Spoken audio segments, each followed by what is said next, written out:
அந்த சுருள்வாளை 2 கையிலையும் வைத்துக்கொண்டு விளையாடும் போது பாத்தீங்கன்னா பயங்கரமா இருக்கும்.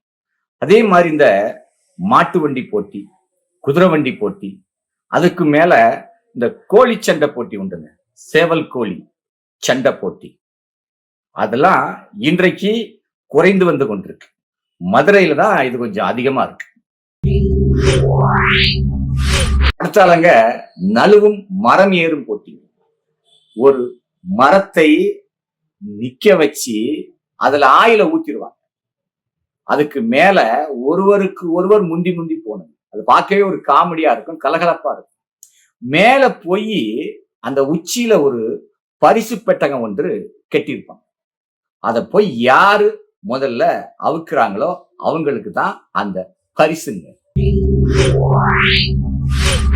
இதே மாதிரிதாங்க இந்த கயிறிழுக்கும் போட்டி, ஆண்களுக்காகட்டும் பெண்களுக்காகட்டும். ஏன் இன்னும் நிறைய ஊர்ல பாத்தீங்கன்னா ஆண்கள் ஒரு பக்கமும் பெண்கள் ஒரு பக்கமும், இந்த பக்கம் ஒரு 10 ஆண்கள், இந்த பக்கம் ஒரு 10 பெண்கள் கயிறிழுக்கும் போட்டிங்க. இதுல யாரு பலமாக இழுத்து போடுறாங்க அப்படிங்கிறது பாக்குறதுக்கு இது ஒரு கலகலப்பா ஜாலியா இருக்குங்க. இந்த உளியடிக்கும் போட்டின்னு உண்டு. மஞ்சள் தண்ணிய மண்பானையில ஊத்தி அந்த பானையை உயரத்துல கட்டி விடுவார். நம்மளுடைய கண்ணை கருப்பு துணி போட்டு கட்டி விடுவார்.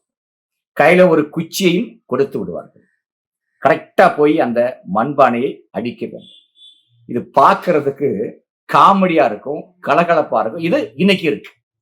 அதே மாதிரி இந்த கிளியந்தட்டு, நான் அப்பமெல்லாம் சின்ன வயசுல இருக்கும்போது விளையாண்டுருக்கேன். இன்னைக்கு அது இருக்கா இல்லையான்னு தெரியல. அடுத்தால அந்த கில்லி ஆட்டம். அத நம்ம என்ன சொல்லணும்னா எங்க ஊர்ல குச்சிக்கம்பு ஆட்டம்.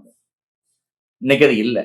அந்த ஆட்டம் தான் இன்னைக்கு கிரிக்கெட்டாக மாறிவிட்டது. இன்னைக்கு இந்த குச்சிக்கம்பு ஆட்டம், கில்லி ஆட்டம் என்பது சுத்தமா இல்லவே இல்லை. அதே மாதிரிங்க இந்த கோலி ஆட்டம் உண்டு. நம்மளாம் சின்ன வயசுல காலையில இருந்து மத்தியானம் வரைக்கும் சாப்பிடாமலே ஆடுவாங்க. அந்த கோலியை அப்படியே கையிலே வைத்துக்கொண்டு இன்னொரு கோலியை அழகாக அடித்து அந்த குழிக்குள்ளே கொண்டு போய் தள்ள வேண்டும். அது ஒரு ஜாலியா இருக்கும்.